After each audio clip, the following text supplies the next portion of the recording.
Gloire à son nom pour l'éternité, bien-aimés, les frères et sœurs, bonjour et bonsoir, que notre Dieu Tout-Puissant, le Créateur incréé, Jésus-Christ soit loué pour l'éternité en éternité, car il est Dieu et le vrai Dieu.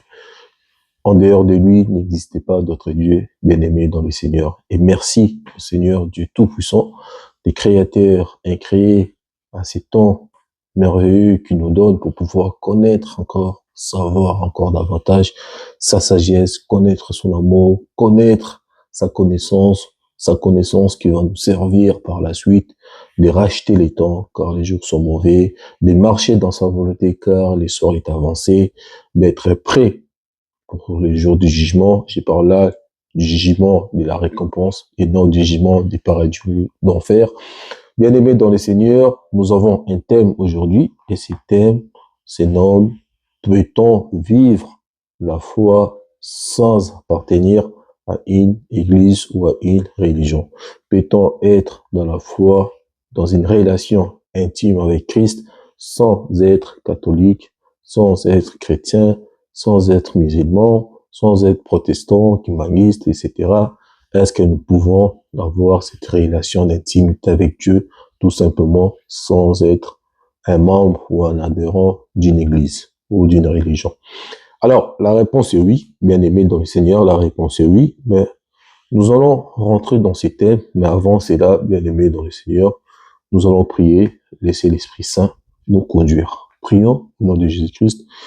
Éternel Dieu d'amour, Dieu des connaissances, Dieu de la sagesse, merci infiniment, Père Dieu Tout-Puissant, pour ta patience.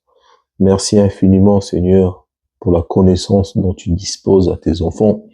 Seigneur éternel, nous prions en ton nom que l'Esprit Saint puisse nous enseigner fortement, que l'Esprit Saint nous donne, Seigneur, ce qui est réservé aux enfants, afin que cette connaissance, Père, nous serve, nous, les enfants, à les mettre à pratique, Seigneur, à marcher selon ta volonté, à racheter le temps, Seigneur, à savoir, à compter nos jours, Père éternel, Dieu Tout-Puissant, pour pouvoir être agréable devant toi, Seigneur, Dieu Tout-Puissant. Nous prions en ton nom pour ces moments. Insistez-nous puissamment du début jusqu'à la fin.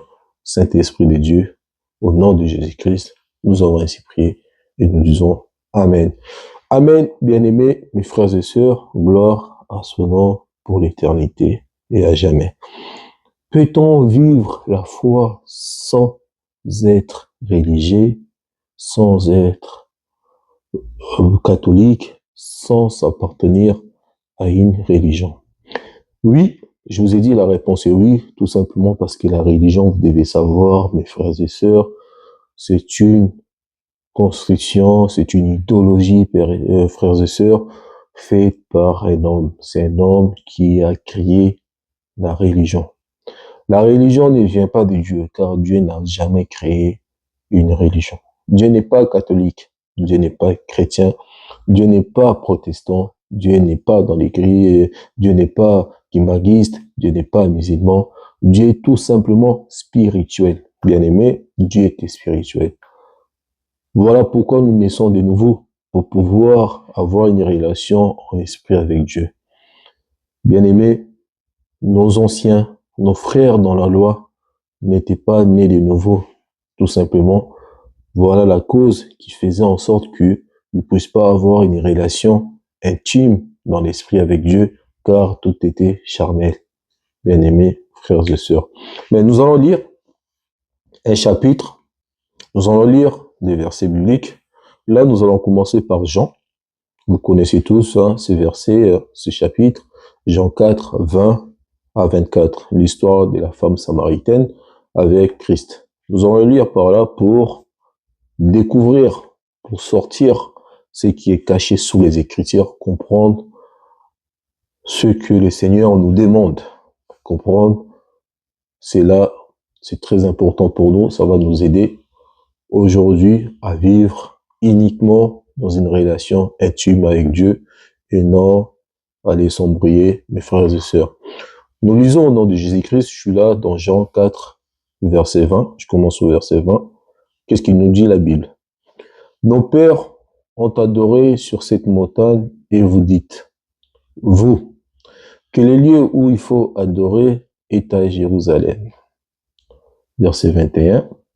Femme, lui dit Jésus, crois-moi, l'heure vient où ça ne sera ni sur cette montagne, ni à Jérusalem, que vous adorerez les pères. Vous adorez ce que vous ne connaissez pas, nous adorons ce que nous connaissions. Car le salut vient des Juifs. Mais vous allez remarquer dans le verset 23, il y a un mais. Sachez que quand il y a un mais qui vient par la suite, cela annule le fait précédent. Mais l'heure vient, elle est déjà venue, où les vrais adorateurs adoreront les pères en esprit et en vérité. Car ce sont là les adorateurs que les pères demandent. Verset 24. Dieu est esprit et il faut que ceux qui l'adorent en esprit et en vérité. Gloire à Dieu. Merci pour ces passages, l'Esprit de Dieu. Et le Saint-Esprit m'aide à expliquer ces choses, car de moi-même, j'y arriverai pas. Le Seigneur Dieu veut tout simplement dire que à la femme samaritaine, tu dois sortir de là. Tu dois sortir de la religion. Sors de cette église qui était autrefois le lieu où il fallait adorer ces temples. Sors de là. Car depuis ce temps-là, tu es en train d'adorer un Seigneur que tu connaissais pas.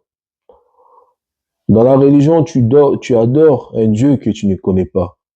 Sauf que le Seigneur, dans sa conversation avec la femme samaritaine, veut simplement lui faire savoir que l'heure va venir, et l'heure est déjà arrivée, où les fils et les filles vont maintenant avoir une relation intime avec les pères. Pourquoi tu dois avoir une relation intime avec les pères? Parce que tu dois tout d'abord connaître qui c'est ses pères pour avoir une relation intime avec les pères. Quand tu adores dans les églises, quand tu adores dans les religions, tu peux pas connaître les pères. Parce que Dieu, dans l'Ancien Testament, Dieu sous la loi, n'a pas voulu se faire connaître. D'ailleurs, voir Moïse en relation, en conversation avec Dieu, qui descend après sur la montagne, qui descend de la montagne, Moïse, on voit bien, la Bible nous dit que Moïse portait un voile. Excusez-moi, une personne qui porte une voile, cette personne-là n'a pas envie de faire connaître son visage. On ne sait pas à quoi il ressemble. Donc le Seigneur ne voulait pas que les enfants d'Israël les connaissent. Voilà pourquoi il y avait besoin d'une religion. Voilà pourquoi il y avait besoin d'une église. Il y avait besoin des temples. Parce que le Seigneur ne communiquait pas directement avec les enfants d'Israël. Mais aujourd'hui, le Seigneur dit à la femme samaritaine que cela n'est plus. Parce que je vous ai dit dans le verset 23, vous allez voir qu'il y a un mais. Le Seigneur, il dit dans le verset 23, mais l'heure vient, elle est déjà venue, où les vrais adorateurs adoreront les pères en esprit et en vérité. Et pour faire cela, il faut naître de nouveau. Parce que c'est lui qui est né de nouveau, n'est plus un enfant de tout son père ou un enfant de sa mère. Tout simplement, celui-là n'est plus charnel. Celui-là n'est plus né plutôt du sang et de l'eau. Celui-là est né maintenant de l'esprit. Mais celui qui est né de l'esprit doit maintenant connaître le Père. Car le Père, lui, est l'esprit. Le Père, il est lui-même l'esprit. Quel est l'enfant qui ne connaît pas son Père? Si je prends cet exemple de nous physiquement, de nos pères charnels, nous connaissons nos pères charnels. Je connais mon père, je connais son comportement, ses habitudes, qu'est-ce qu'il aime manger, qu'est-ce qu'il aime boire, quand est-ce qu'il veut se reposer, ses sorties. Je connais mon père. Et j'ai une relation avec lui. Mais le Seigneur veut aussi que tu puisses les connaître. Mais le Seigneur, il n'est pas charnel. Donc, vu que tu es né de nouveau, vu que maintenant tu as l'esprit du Seigneur en toi, tu dois maintenant connaître le Seigneur dans son esprit. L'Esprit Saint qui est en toi, c'est ça la connexion avec le Seigneur, car les Écritures disent, l'Esprit lui-même sont même les pensées de Dieu. Donc l'Esprit va t'aider à connaître les pensées, l'Esprit va t'aider à connaître la volonté de ton Père. Et connaître la volonté de ton Père, par là nous voyons directement que tu dois marcher dans l'Esprit. Et marcher dans l'Esprit, ça nous amène à savoir que tu auras une relation intime avec Dieu. Voilà pourquoi le Seigneur te dit, si tu restes dans les religions, si tu restes dans les églises bâtiments, mais tu pourras pas avoir une relation intime avec moi car je ne suis pas là-bas. Moi, je veux que tu rentres dans ta chambre, tu fermes la porte, tu pries ton Père dans les secrets et moi, je vais te répondre directement car j'ai une relation intime avec toi et non de relation religieuse. Je veux te connaître comme toi, tu dois me connaître, mais en vérité, en esprit. Continuons, bien-aimés dans le Seigneur. 2 Corinthiens 5, verset 16. La Bible nous dit ceci. Je lis au nom de Jésus-Christ. Ainsi, dès maintenant, nous ne connaissions personne selon la chair. Et si nous avons connu Christ selon la chair, maintenant, nous ne les connaissions plus de cette manière. Le frère Paul dit à ses frères disciples, il dit à Pierre, il dit à Jean, si vous avez connu Christ autrement, parce que vous avez vécu avec, vous avez mangé avec, charnellement, mais le Christ là n'est plus, c'est là. Vous devez maintenant le connaître dans la spiritualité. Plus le charnel n'existe plus. Parce qu'il est maintenant l'esprit, il en fait qu'un avec le Père en esprit. La chair n'existe plus. Le frère Paul veut tout simplement te dire que le Seigneur que tu as connu, vous, mes frères juifs, que vous avez connus autrefois, avec des sacrifices qu'on a fait, il fallait tuer des animaux, il fallait faire cela, ceci, il fallait prendre du sang, mettre sur le dos. Mais tout ça n'existe plus. Maintenant, les choses là sont dans la foi, dans l'esprit, dans la grâce. Le Seigneur maintenant œuvre, maintenant le Seigneur marche dans l'esprit et non dans la loi. Si je prends cela, les mots de frère Paul, ces phrases, je les mets dans notre contexte d'aujourd'hui, le frère Paul veut te dire, les temples où tu vas, les religions où tu t'attaches, le Seigneur n'est plus là-bas. Tu dois les connaître maintenant dans la spiritualité. Tu dois avoir maintenant une relation intime avec le Seigneur.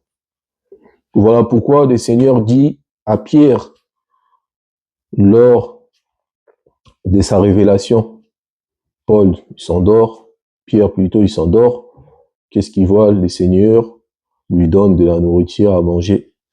Il lui dit, Pierre, prends cela et mange. Pierre il dit, non Seigneur, je peux pas manger cela, car j'ai jamais rien mangé des choses impures. Le Seigneur lui dit, qu'est-ce que j'ai déclaré? Plus pur, tu ne dois pas les voir comme impurs. Donc le Seigneur tout simplement veut lui dire que ces choses que j'avais dit, c'était charnel. Aujourd'hui, c'est spirituel. C'est ça que le Seigneur veut lui dire. Voilà pourquoi le Seigneur Jésus avait dit à ses disciples, vous ne devez pas commencer directement à les témoigner de moi. Vous êtes obligés d'attendre l'esprit de la vérité que je veux vous envoyer. Quand il viendra, cet esprit plutôt, l'esprit de la vérité vous dira toutes les choses à savoir de moi. Et c'est en ce moment-là que vous devez maintenant aller témoigner de moi, aller prêcher de moi. Pourquoi? Parce que vous ne pouvez pas œuvrer charnellement. Non. Tu dois me connaître dans l'esprit, car le message que je vais annoncer, c'est un message de l'esprit pour que vous puissiez donner maintenant à mes enfants, à mes fils et à mes filles partout dans le monde. C'est pour ça qu'il devait attendre l'esprit, connaître les seigneurs dans l'esprit, connaître les seigneurs dans toute sa magnificence de l'esprit, et non prêcher les seigneurs charnels qu'ils ont connus. Nous allons avancer, bien-aimés, mes frères et sœurs. La religion, c'est une création humaine, je vous ai dit, frères et sœurs, faites très attention, ne vous attachez pas à une religion, ça va vous détruire. Mais la spiritualité, c'est une création, non par l'homme, mais par Dieu seul. Car personne ne peut créer l'esprit. C'est Dieu qui crée, c'est Dieu qui a créé cela. Et il faut vous attacher à l'esprit et non à des choses charnelles. Les choses charnelles, vous avez compris, c'est des religions, des églises, bâtiments. Voilà pourquoi le frère Paul nous demande de vivre dans l'esprit. Et vivre dans l'esprit, par là nous voyons avoir une relation d'un fils ou d'une fille de Dieu et non d'un enfant. Car un enfant est facile à tromper. Pourquoi je dis cela? Quand le Seigneur vous appelle à être de nouveau, il vous appelle aussi à grandir dans l'esprit. Parce que le fils ou la fille qui aura, ou le fils ou la fille qui a une relation avec son père, il doit être adulte, il doit grandir dans l'esprit. Il ne doit pas être enfant. Parce qu'un enfant peut avoir une relation avec son père, mais un enfant ne connaît pas le comportement, ne connaît pas ses habitudes de son père. C'est qu'en devenant fils de Dieu, là, vous allez connaître les agissements de votre père. Là, vous allez connaître la volonté du père. Là, vous allez connaître ce que le père demande. Le Seigneur vous appelle aujourd'hui à être fils. Le Seigneur vous appelle à être fille et non enfant. Je vous ai dit, car un enfant est facile à berner. Un enfant est facile à tromper. Un enfant ressemble aussi, entre guillemets, à un esclave. D'ailleurs, en parlant de ça, bien aimé dans le Seigneur, les frères Paul nous disent cela dans Galates 4, versets 1 à 7. Je lis au nom de Jésus-Christ. Or, aussi longtemps que l'héritier est un enfant, je dis qu'il ne diffère en rien d'un esclave, quoiqu'il soit le maître de tout, verset 2, mais il est sous le tuteur et des administrateurs jusqu'au temps marqué par les pères. Donc, c'est qu'est-ce que la Bible nous dit, je fais une pause. Tant que vous resterez un enfant, ben, vous serez sous un tuteur. Vous êtes le tuteur par là, si je parle de la manière compréhensive des hommes. Vous qui vous trouvez toujours dans les églises, bâtiments, dans les religions, ben vous êtes sous des tuteurs. Car c'est les tuteurs qui vous disent qu'est-ce qu'il faut faire. C'est les prêtres qui disent quoi faire. C'est les pasteurs qui disent fais ceci est bon. Non, cela est pas bon. Habille-toi comme ça. Non, t'habilles pas comme ça. Fais ceci. Non, fais pas ça. Les pasteurs te disent quoi faire. Parce que tu es un enfant. Tu restes un enfant et un tuteur te dit quoi faire. Mais le Seigneur veut te détacher de ça. Le Seigneur ne veut plus te voir comme un enfant. Le Seigneur ne veut plus que tu sois dirigé. Le Seigneur ne veut plus qu'il y ait une personne au-dessus de toi qui te dit quoi faire. Car le Père veut que lui-même soit le tuteur de son enfant. Le Père ne veut pas larguer son fils ou sa fille à la main de quelqu'un. Le Père veut que tu sois dirigé, que tu sois éduqué directement par lui-même. C'est beau, frères et sœurs. C'est beau. Nous allons reprendre. Galates 4, 1 à 7. Nous allons le lire, bien-aimés, frères et sœurs, très doucement et lentement pour que nous puissions comprendre les pensées de Dieu, bien-aimés. Car les Écritures, c'est l'inspiration de Dieu. Galates 4, versets 1 à 7, la Bible dit ceci. Or, aussi longtemps qu'il est héritier, car nous sommes les héritiers, de Dieu par le Seigneur Jésus-Christ. Or, aussi longtemps que l'héritier est un enfant, je dis qu'il ne diffère en rien d'un esclave.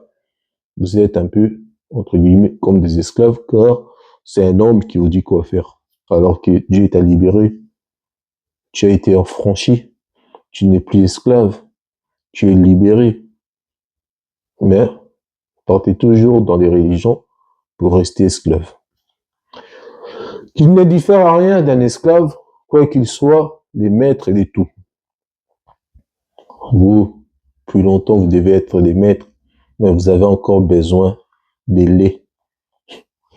Mais là je suis au verset D, mais il est sous des titères et des administrateurs jusqu'au temps marqué par les pères.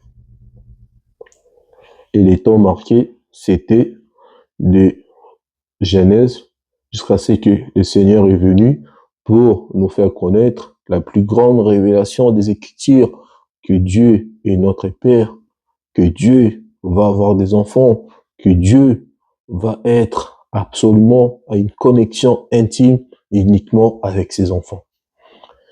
Je continue avec Galates, verset 3. Nous aussi, de la même manière, lorsque nous étions enfants, nous étions sous l'esclavage des rudiments du monde. Frère Paul l'a dit, sous l'esclavage, ils étaient sous les ordonnances de la religion. C'est la religion qui dirigeait. C'est la religion qui disait quoi faire. Frères et sœurs, l'homme n'est pas bon. L'homme ne peut rien donner de bon. Il y a un seul bon. Il n'y a que Dieu qui est bon. Il n'y a que Dieu qui peut donner des choses bonnes. Vous vous attachez aux religions. Qu'est-ce que la religion peut vous donner? Rien de bien. Rien, bien aimé. Il n'y a que le Seigneur peut vous donner des choses bonnes. Verset 4. Mais lorsque le temps a été accompli, Dieu a envoyé son Fils, né d'une femme, né sous la loi, oui, sous la loi, afin qu'il racheta ceux qui étaient sous la loi, afin que nous reçussions l'adoption. Dieu a acheté nos frères, nos sœurs qui étaient sous la loi pour qu'ils deviennent des enfants adoptifs de Dieu. Mais ceux qui sont nés sous la grâce, bien-aimés dans le Seigneur, nous ne sommes pas des enfants adoptifs, non. Nous sommes des enfants nés directement avec l'Esprit de Dieu en nous, frères et sœurs, car l'Esprit de Dieu est descendu à la Pentecôte. Et depuis ces jours, le Saint-Esprit n'a jamais été, le Saint-Esprit n'est jamais reparti. Le Saint-Esprit n'est pas remonté. Il est toujours avec nous. Les jours où le Saint-Esprit partira, c'est les jours où il y aura l'enlèvement, bien aimé. Car si l'Antichrist ne se dévoile pas aujourd'hui, si les démons se dévoilent pas comme ça publiquement aujourd'hui, charnellement aujourd'hui, c'est parce que l'Esprit de Dieu, le Saint-Esprit est encore ici. Mais le jour où le Saint-Esprit ne sera plus ici, tout cela va arriver. Le verset 6, je lis au nom de Jésus-Christ. Et parce que vous êtes fils, Dieu a envoyé dans nos cœurs l'Esprit de son Fils, lesquels crient Abba. Bien aimé, le verset 6, le frère Paul dit ceci. Et parce que vous êtes fils et non parce que vous êtes enfant. Non, je vous ai dit tout à l'heure, ne soyez plus d'enfants. Moi, je suis un enfant de Dieu. Voilà, c'est mon exemple. Non, soyez plus des enfants. Soyez maintenant le fils et les filles de Dieu.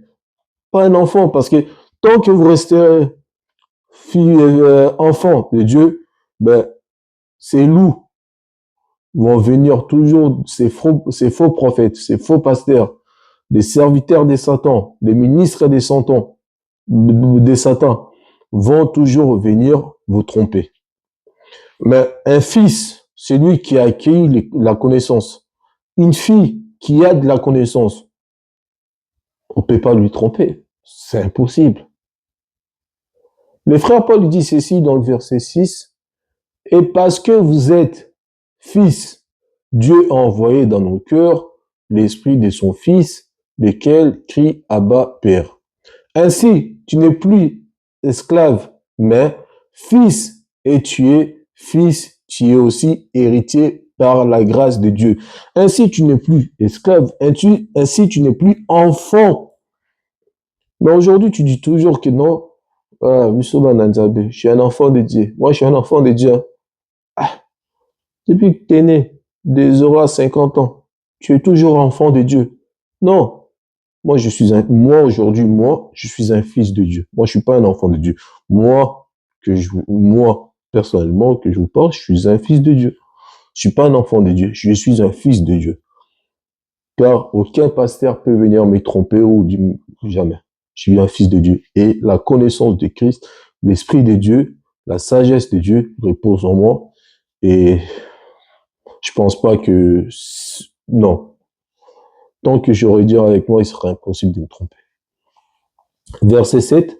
Ainsi tu n'es plus esclave, mais fils, et si tu es fils, tu es aussi héritier par, héritier par la grâce de Dieu. Donc, bien-aimés, mes frères et sœurs, vous devez sortir des religions et avoir seulement une relation très intime avec lui seul, les créateurs, c'est-à-dire Jésus-Christ, le créateur incréé.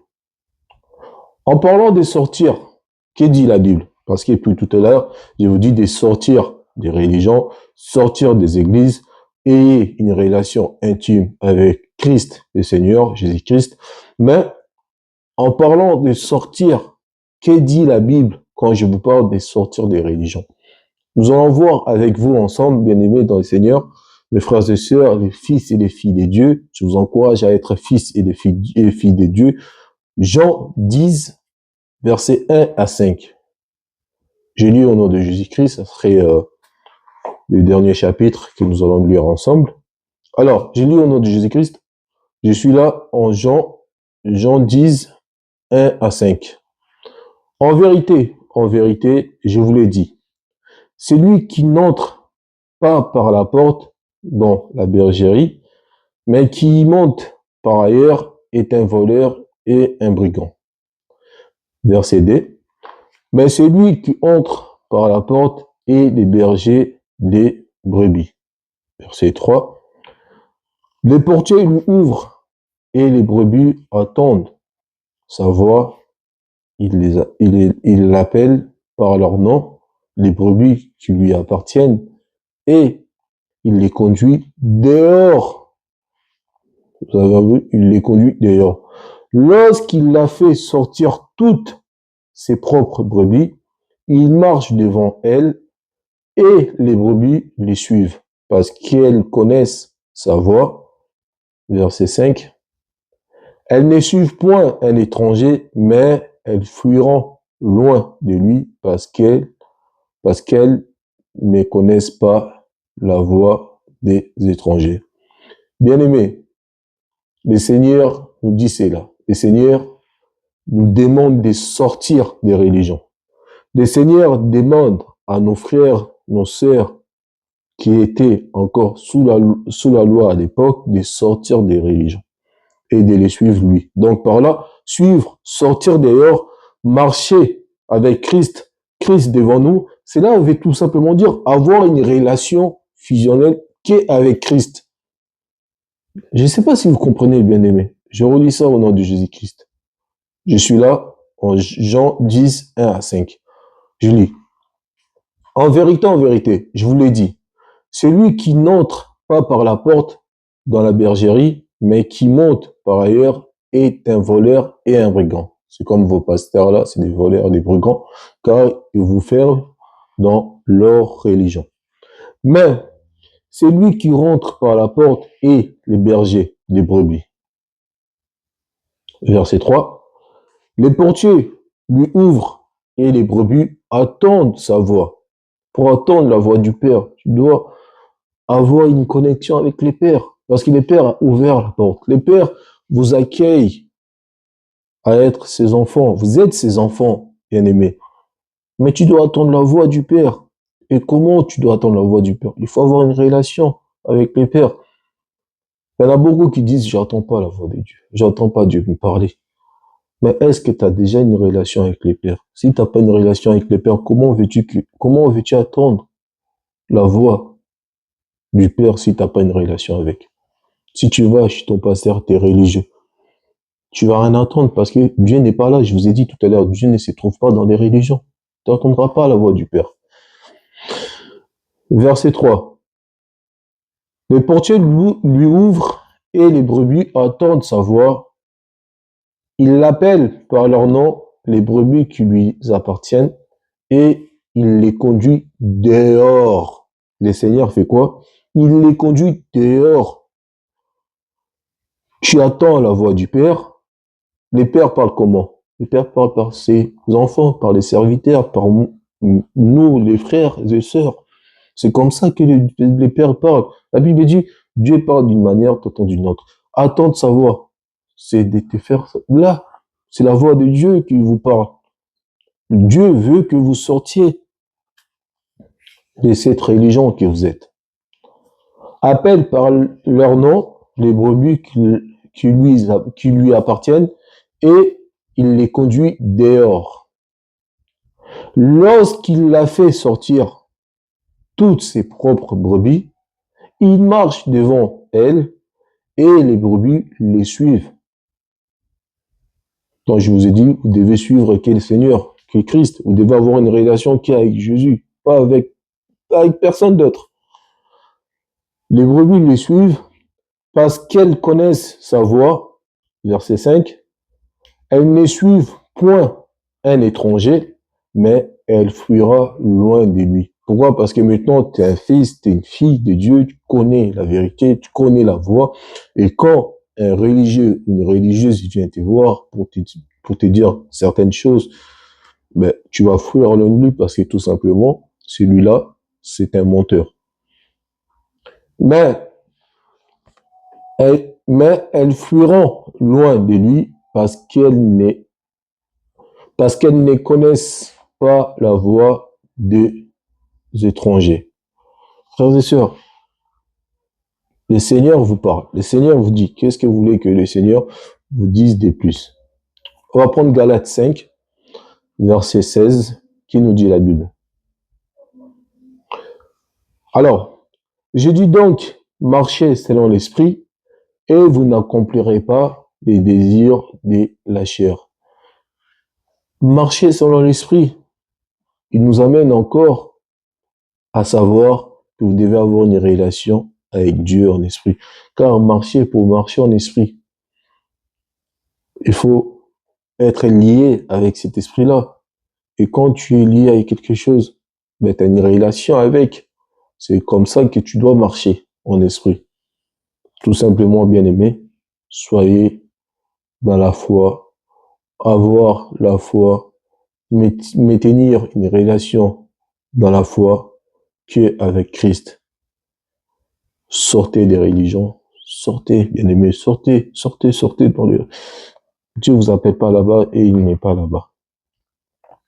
Alors, maintenant, que faire pour avoir une relation avec l'Esprit? Parce que je vous ai dit de sortir, je vous ai montré que le Seigneur nous demande de sortir. La Samaritaine, je vous ai montré. Le Seigneur nous parle ensuite à dire que il connaît ses brebis, il les fait sortir dehors. Je vous ai parlé aussi à écouter sa voix. Maintenant, que faire pour avoir une relation avec l'Esprit? Parce que c'est bien beau de dire tout ça, mais comment faire pour avoir une relation avec l'Esprit? Alors, il falloir activer l'Esprit de Dieu pour avoir une relation avec l'Esprit de Dieu. Parce que, bien aimés, mes frères et sœurs, il faudrait savoir que l'Esprit de Dieu est en vous. Vous les fils, vous les filles de Dieu, vous avez le Saint-Esprit en vous. Vous n'allez pas attendre que le Saint-Esprit vienne en vous, renaître de nouveau. Non, vous êtes né avec l'Esprit de Dieu. Vous êtes né avec l'Esprit de Dieu en vous. Alors, vous devez, j'en ai déjà parlé dans une de mes vidéos, qu'on naisse avec l'Esprit de Dieu et on ne reçoit pas l'Esprit de Dieu. Ça, c'était nos frères dans l'Ancien Testament, sous la loi, et ils étaient obligés de naître de nouveau parce que Ils étaient là, ils étaient sous la loi. Donc, quand Christ est venu, ils étaient obligés d'abandonner les choses de la loi et recevoir les seigneurs. Mais toi qui es né sous la grâce, tu es né directement avec l'Esprit de Dieu en toi. Alors, je vous ai dit, il faut falloir activer l'Esprit de Dieu. Et comment on active l'Esprit de Dieu? C'est ça la question. Comment comment activer l'Esprit de Dieu en toi? La question se pose. Voici la réponse, se trouve là dans Éphésiens, chapitre 1, versets 11 à 14. Je lis au nom de Jésus-Christ. En lui, nous avons, je lis au nom de Jésus-Christ, excuse-moi. En lui, nous sommes aussi devenus héritiers ayant été prédestinés suivant la résolution de celui qui opère toutes choses d'après les conseils de sa volonté. Verset 12. Afin que nous servions à la louange de sa gloire, nous qui d'avance avons espéré en Christ. Verset 13. En lui, vous aussi, après avoir attendu la parole de la vérité, l'évangile de votre salut, en lui, vous avez cru et vous avez été scellés du Saint-Esprit qui avait été promis. Bien aimé, vous savez comment maintenant activer le Saint-Esprit. Je vais prendre que les versets qui parlent de l'activation du Saint-Esprit pour que vous compreniez comment activer l'Esprit de Dieu. Alors, c'est dans le verset 12 qui dit ceci, Éphésiens 1, verset 12, « Afin que nous servions à la louange de sa gloire, nous qui d'avance avons espéré en Christ. » Verset 13, « En lui, vous aussi, après, pour activer l'Esprit de Dieu, après avoir entendu la parole de la vérité, l'évangile de votre salut, en lui, vous avez cru et vous avez été scellés du Saint-Esprit qui avait été promis. Donc, pour activer l'Esprit de Dieu, il faudra par là attendre la parole de Dieu. Plus tu attends la parole de Dieu, c'est comme ça que l'Esprit de Dieu va activer en toi. Je te parle de la parole, donc la bonne parole, la parole des vérités, pas la parole que vous apprenez à l'église, de prospérité, tu vas gagner ça. Non, je vous parle de la parole de la vie. C'est là que l'Esprit de Dieu fait quoi? S'active, car les Écritures nous disent dans verset 13 que en lui, vous aussi, après avoir attendu la parole de la vérité, l'évangile de votre salut, en lui, vous avez cru. Donc, croire à cette parole que vous attendez, et vous avez été scellés du Saint-Esprit qui avait été promis. Donc, c'est comme ça que vous pouvez activer l'Esprit Saint. Lesquels, verset 14, lesquels est un gage de notre héritier et héritage pour la rédemption de ceux que Dieu s'est acquis à la louange de sa gloire. Donc, bien-aimés frères et sœurs, nous avons parlé de toutes ces choses. La chose à retenir dans ce partage, c'est tout ce que nous avons partagé. Le titre ou les thèmes à partager, c'était « Peut-on vivre la foi sans appartenir dans une église ou une religion? Peut-on avoir une relation intime avec le Seigneur Jésus-Christ sans être religieux, sans appartenir dans une église? » Oui, nous pouvons avoir une relation intime avec le Christ sans être religieux, sans avoir une église. Que l'Éternel nous soit favorable, que l'Esprit Saint puisse toucher ses fils et ses filles pour cette parole. Je reviendrai si cela plaît à Dieu. Pour la suite, portez-vous bien, que l'Éternel soit favorable. Merci. Au revoir.